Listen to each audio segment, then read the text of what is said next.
শেষ ঠিকানা যদি 3.5 হাত মাটি হয়, তাহলে কিসের তো ক্ষমতার দাপট?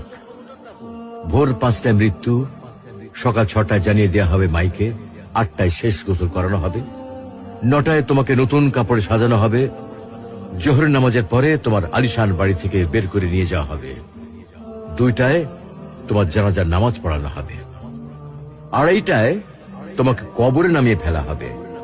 মাটি দেওয়া শেষ হয়ে গেলে কেউ তোমার জন্য দোয়া করবে, আর কেউ চলেও আসবে। এই তো জীবনের শেষ আয়োজন। তো কিসের এত অহংকার, কিসের এত ক্ষমতার দাপট? হ্যাঁ, ক্ষমতা কারোর জন্য চিরস্থায়ী নয়। অন্যায় ভাবে কাউকে ঠকালে একদিন ঠিক নিজেকেও ঠকতে হবে, এটাই নিয়ম। হ্যাঁ, এটাই নিয়ম।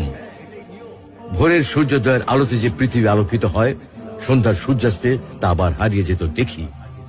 অসত্য দিয়ে সত্যকে কখনো ঢেকে রাখা যায় না। প্রকৃতি বড়ই নির্মম। কবে কখন কোথায় কার উপর আঘাত হানে তা একমাত্র উপরওয়ালাই ভালো বলতে পারেন। অহংকার আর দাম্ভিকতা পতনের লক্ষণ, তাই অহংকারী না হয়ে সহনশীল হন। ক্ষণস্থায়ী এই দুনিয়ায় কেউ চিরস্থায়ী নয়।